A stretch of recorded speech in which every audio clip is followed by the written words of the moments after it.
Bendiciones, hermanos amados en el Señor.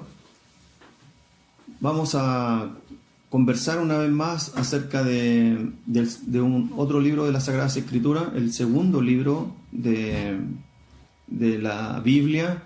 En este caso es Éxodo, el cual es parte de los 5 primeros libros de la Biblia, como lo comentamos anteriormente cuando hicimos Génesis. Pertenece Éxodo a la Torá.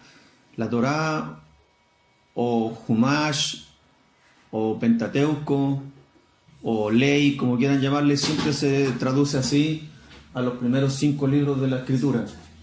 Luego entonces su nombre en hebreo significa Shemot, que está hablando, está siendo tomado de la primera palabra que aparece en el libro. También el autor de él es Moisés, según dice la tradición, y el mismo libro, en este caso, aparte de ello, tenemos la autoría del libro que sí, en este caso es mencionado, Moisés es mencionado, y por lo tanto la fecha sería alrededor del año 1400 antes de la era de nuestro Señor Jesucristo.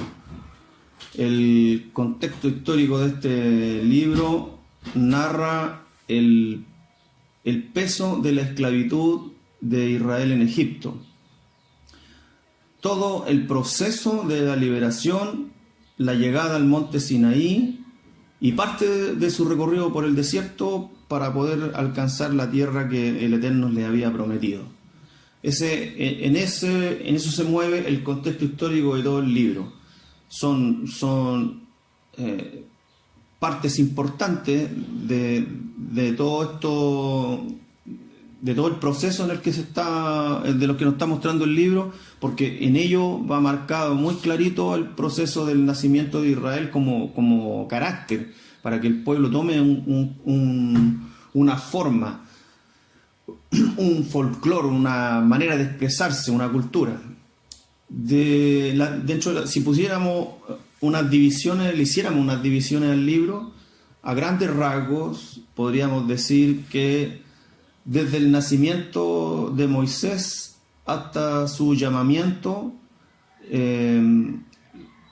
luego el proceso de liberación de Egipto, y por último desde la liberación de Egipto hasta el momento de la revelación, a donde no solamente en el monte Sinaí, cuando es entregada la Torá y se forma el pacto, sino que toda la revelación que se da en el transcurso de los años que siguen, cuando el Eterno empieza a dar con lujo de detalles muchas de las reglamentaciones, estatutos y principios que Él quiere que el pueblo cumpla. Y esto es porque Él espera que en el cumplimiento de estos estatutos se vayan dando, se le vaya formando un carácter a este pueblo.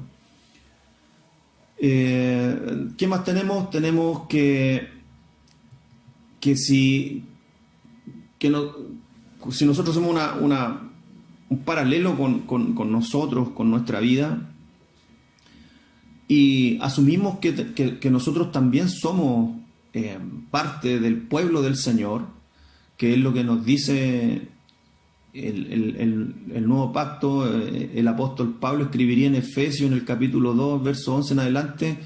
Él relataría que nosotros no, como fuera no habiendo sido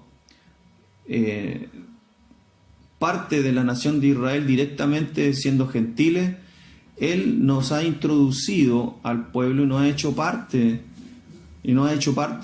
del pueblo, y luego nos ha dado una categoría que no teníamos, sino que es un regalo, es un privilegio.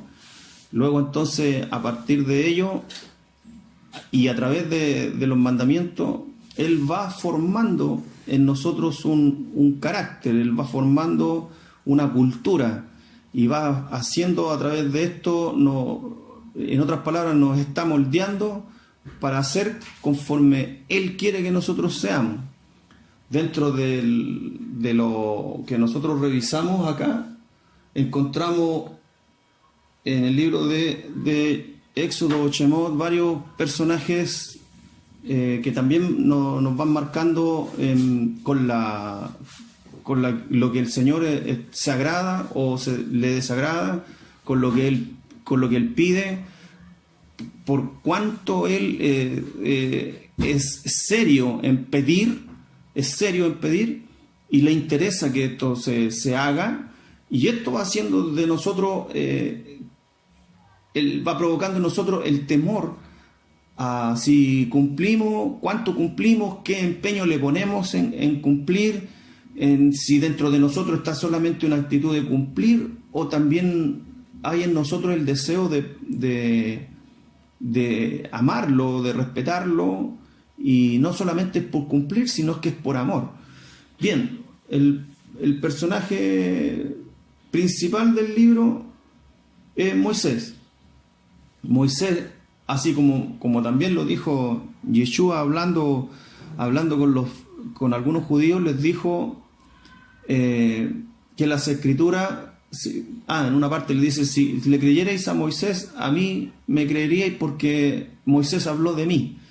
Entonces, cuando Yeshua dice esto, Él le da la autoría no solamente de Éxodo, Shemot, a Moisés, sino que con esto está metiendo los 5 libros que escribió Moisés. Y a través de él nosotros tendríamos que obligatoriamente pensar que estos libros, aunque el nombre de Yeshua no es mencionado y tampoco hay una promesa abierta y evidente de la venida de un Mesías, sin embargo, si Yeshua dijo que estos libros hablaban de él, significa que nosotros debemos decodificar el mensaje de Yeshua en ellos. Luego, no solamente en los personajes, sino en las circunstancias, en las condiciones y en los mandamientos, nos están hablando de este Mesías y de las demandas que él hace y de las cosas que él manifiesta.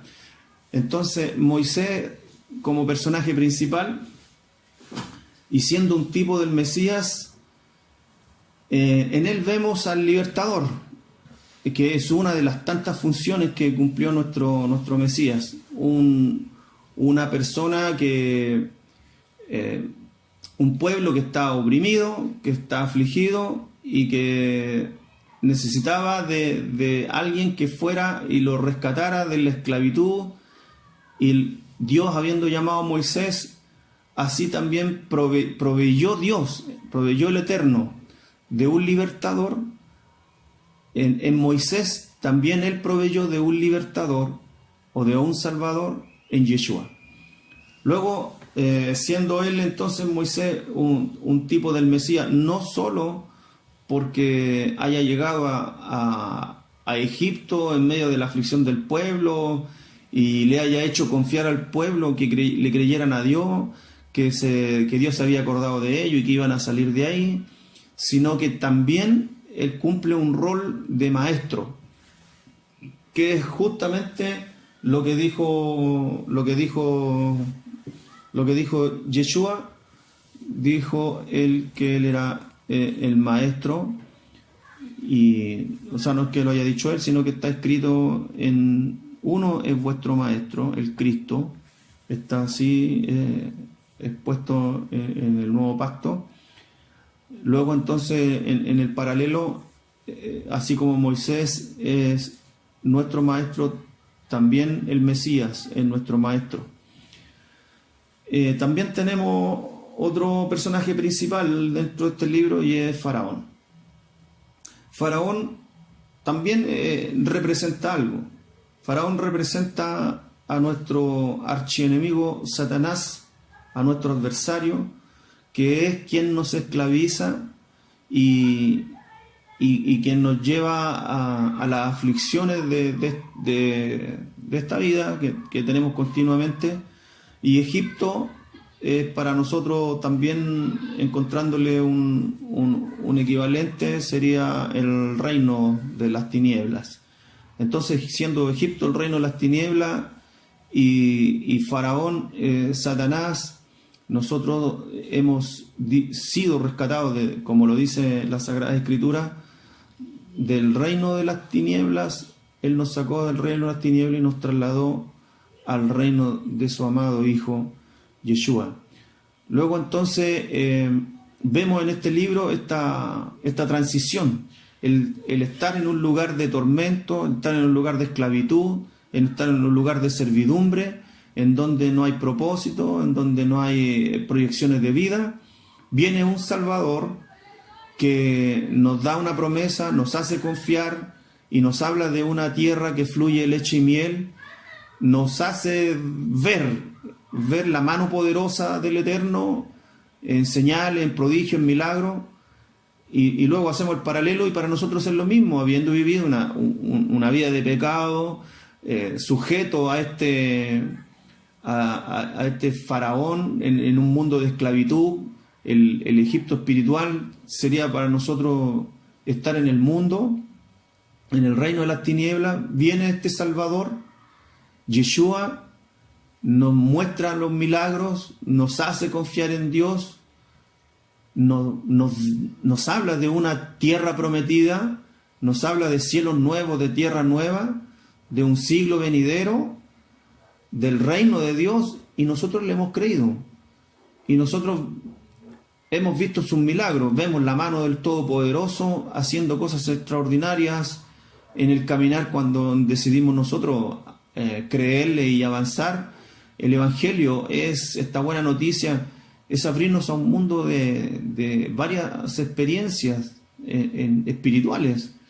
No es una situación tan ritualista, que si bien contiene elementos de esto, pero vivir el Evangelio de Yeshua es vivir un Evangelio de vivencias espirituales, de aventuras que nos van mostrando el trato del Señor con nosotros.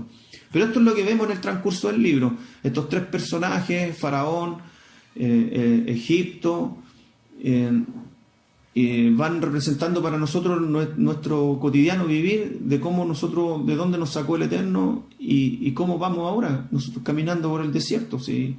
Nosotros estamos caminando por el desierto a la tierra prometida.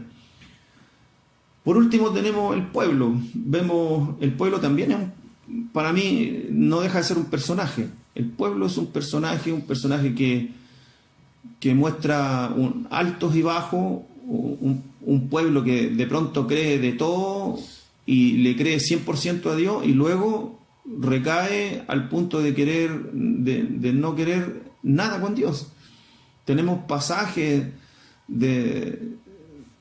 de haberle creído al Señor, un pueblo que confió que iban a salir de Egipto, que vio la mano poderosa del Señor, que vio que se abrió el Mar Rojo, y tenemos un pueblo ahí que cree todo, pero cree porque lo está viendo, pero apenas desaparece Moisés de su vista y se les pierde estos 40 días en el monte, ya dejaron de creer y levantaron un becerro de oro y volvieron a la idolatría.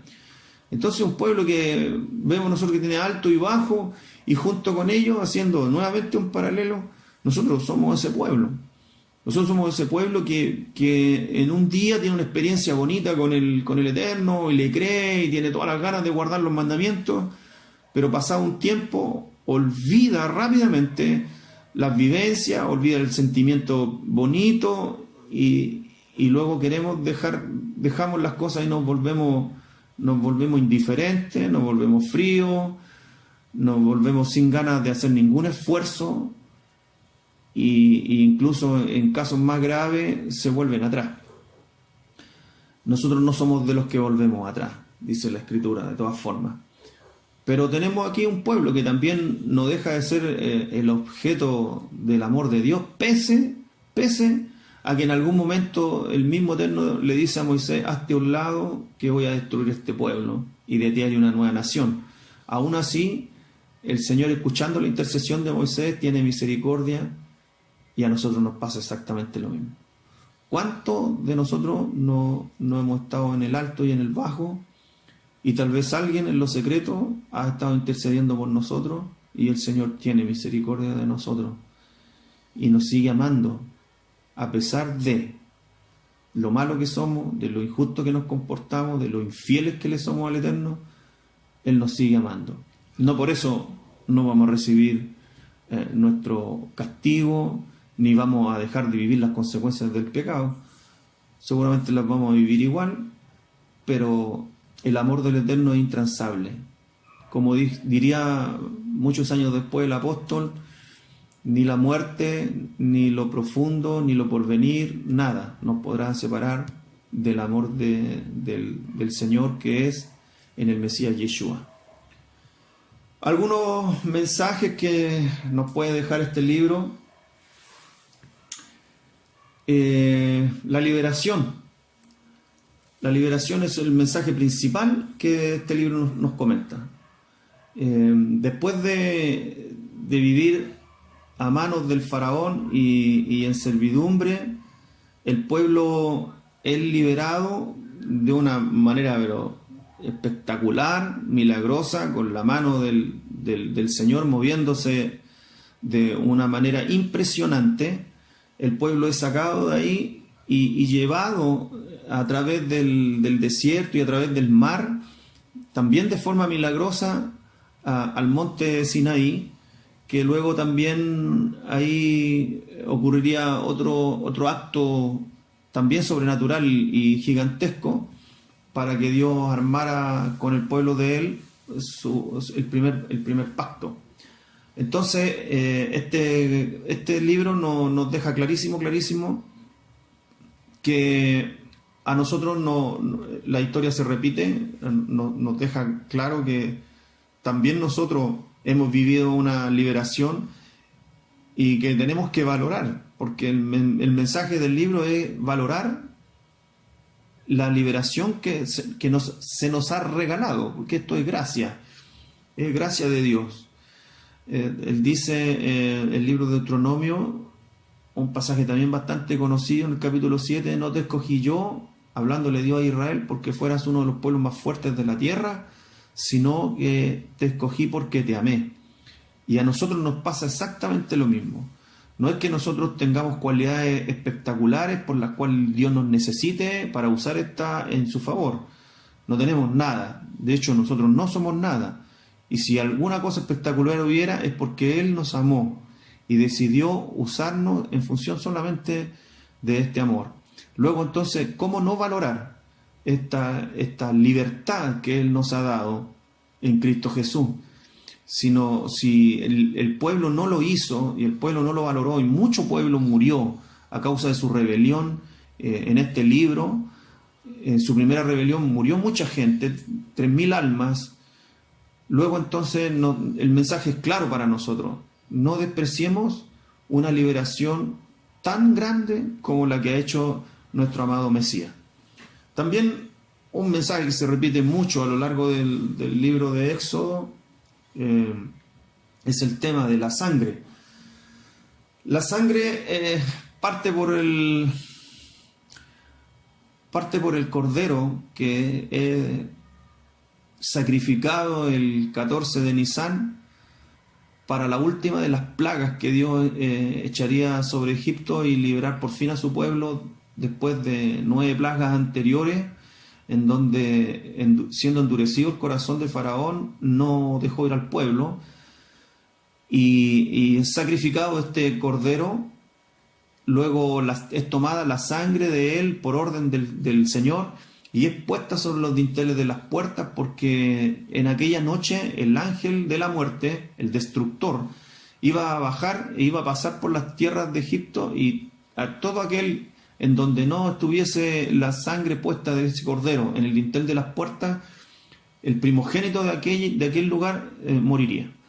Luego entonces aquí tenemos otro paralelo, porque nosotros tenemos que estar viendo constantemente que todas estas cosas que ocurrieron ciertamente son para hablarnos de lo que para nosotros ahora es una realidad, que es que el ángel de la muerte también se cierne sobre nosotros, pues la paga del pecado, dice la Escritura, es la muerte.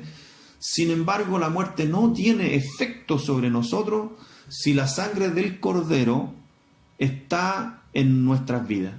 De ahí el paralelo de que la sangre del Cordero de Dios, Yeshua, habiendo sido derramada en aquel madero, nos hace aceptos delante del Padre y nos libra del ángel de la muerte. La sangre contiene un significado salvífico y otro más, que cuando el pueblo llega en este libro mencionado, cuando se hace el pacto en el monte Sinaí, también ahí, habiendo sido muertos estos animales, Moisés toma de esta sangre y la rocía sobre el pueblo para confirmar el pacto de Dios que está tomando a este pueblo por pueblo suyo. Entonces también ahí tiene un significado no solo salvífico, sino de, ¿cuál sería la palabra? Un significado de confirmación, de sello, de que estamos sellando algo.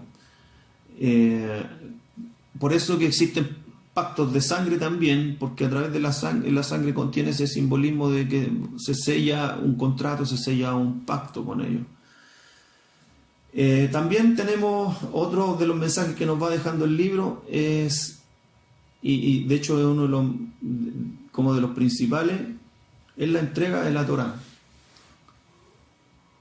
La revelación de Dios a una nación. Cuando nosotros echamos un vistazo general al tema de todas las civilizaciones antiguas, idólatras y paganas que contenían un sinfín de dioses, algunas de ellas muchos dioses, vemos que ninguno de estos dioses, siendo tan elevados o tan divinos como decían ser, tuvo la deferencia de acercarse a quienes le rendían culto y los adoraban para mostrar una mayor inteligencia, un desarrollo, una revelación hacia la nación que le rendía culto. Eso no está en la historia de ninguna de todo lo que se cuenta en la mitología de estas civilizaciones. Sin embargo, el Dios, creador de los cielos y de la tierra, que decidió tomar por pueblo a una nación tan pequeñita como lo era Israel, decide hacer un pacto con este pueblo, y no solamente para que este pueblo le rindiera honores, no es un Dios que está ahí esperando que se le rinda honor y que se le sacrifiquen algunos animales, sino que este Dios tiene un compromiso con el pueblo. Parte de este pacto era habitar en medio del pueblo. Luego entonces, cuando se forma la entrega de la Torá, viene una revelación, viene un mostrarse de Dios, un abrirse del Señor, que les dice: este soy yo, y esto es lo que quiero que ustedes hagan, porque ustedes van a ser un pueblo especial. Estas cosas no las conoce ningún otro pueblo, yo se las voy a dar a ustedes. Y entonces el Señor empieza a mostrar estatutos, leyes y todo lo que aparece en la Torá para formar del pueblo algo especial. Él quería darle un carácter, quería darle una forma a este pueblo. Era un pueblo que iba a ser distinto a todos los pueblos de la tierra. Entonces la Torá no es solamente un pacto que se hizo allá, tú cumples esto y yo cumplo esto otro. No, la Torá contiene, la entrega de esta Torá contiene una revelación que se ha ido abriendo con el paso de los años y que se sigue sosteniendo hasta el día de hoy. ¿No? Una impresionante fortaleza, una impresionante decodificar de todo lo que aparece, como lo hemos comentado en Génesis, decodificar lo que aparece ahí. Entonces Dios se está mostrando continuamente, y eso, querido auditor, estoy seguro que que tú lo estás viviendo. Cada vez que uno abre las Sagradas Escrituras, aunque uno haya pasado muchas veces por un pasaje determinado, siempre uno encuentra, o generalmente uno encuentra algo nuevo. Y cuando el Eterno quiera hablar, no importa que tú hayas escuchado una predicación de eso o hayas leído ese pasaje, cuando Él quiera hablar te va a quitar el velo que está encima, y esta Torá sigue siendo vida, sigue renovando, sigue restaurando, sigue dando que hablar hasta el día de hoy. Y ha pasado harto tiempo, harto tiempo. Y por último, lo otro que contiene el libro, que también marca mucho, sobre todo a los creyentes, es la construcción de una casa. El Señor mandó a Moisés, y después de que ya aceptaron el pacto y decidieron ser pueblo, entonces Él dijo: yo quiero que me construyan un tabernáculo, un lugar donde habitar. Entonces, esto nos habla, yo en este resumen solo quiero hacer notar dos cosas. Una, que el tabernáculo tiene una disposición especial en su construcción, lo digo por los colores, por los elementos, por cómo están dispuestos estos elementos y cómo funciona cada uno de ellos. Todas estas cosas contienen mensajes. Entonces, hay un mensaje a través de ello que vale la pena que el autor, o sea, que usted oyente se interese en profundizar en ello y en decodificar esto, para ver de qué nos está hablando. Ya dijimos que Yeshua dijo que Moisés había hablado de él, y en estas cosas está también la imagen del Mesías, parte de su obra y parte de sus enseñanzas. Luego tiene otro carácter más, también esto que está en el corazón del Eterno desde el principio, que cuando Él formó el mundo y hizo todas las cosas con cariño y amor, puso al hombre sobre el jardín del Edén, queriendo y bajando Él todas las tardes, comenta el libro, para conversar con Él. Es porque Él siempre quiso estar cercano, Él siempre ha querido estar cercano. No es un Dios que construyó al mundo, lo creó, lo formó, puso al hombre, se dio media vuelta y se fue.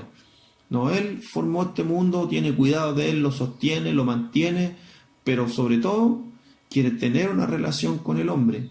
Cuando Él da la orden de fabricar el tabernáculo y a pesar de todos los mensajes que pueden haber ahí en la disposición de los elementos, del arca del pacto, de la mesa de la proposición, del altar del incienso, y etcétera, etcétera, detrás de esto está el que el Señor quería habitar en medio de su pueblo, y Él lo dice claramente en el libro. Ahí en Éxodo 29:45, Él dice: hazme una casa porque yo quiero habitar en medio de este pueblo. Entonces, eso ha estado siempre en el corazón del Señor, habitar en medio del pueblo. Él quiere, y ese es el mensaje que nos deja a nosotros. Si bien hoy día no hay un templo, y puede que sí, puede que no, se construya un tercer templo, pero Yeshua dejó bastante claro que nosotros ahora somos la casa del Señor. Corintios diría, el apóstol Pablo en Corintios diría: ¿acaso no entienden que ustedes son templo del Espíritu del Eterno? Nosotros somos templo, nosotros somos la casa. Él siempre quiso habitar. Cuando Pablo habla de este misterio y dice: y este misterio que había estado en Colosenses, este misterio que había estado oculto por los siglos y las edades y que ha sido dado a conocer ahora, es este. ¿Cuál? Cristo en vosotros, la esperanza de gloria.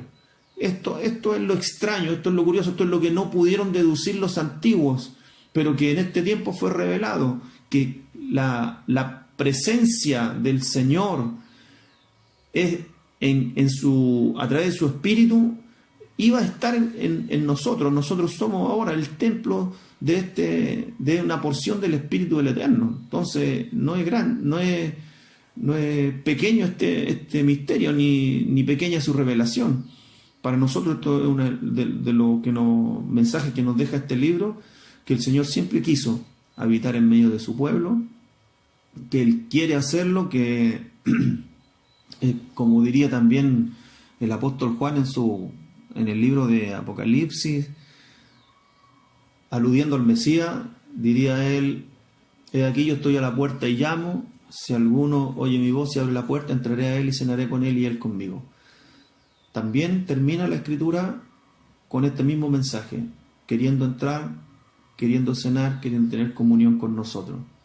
Dios quiso, y eso es parte de su gracia, buscar al hombre, salvarlo, sanarlo y formarlo como persona.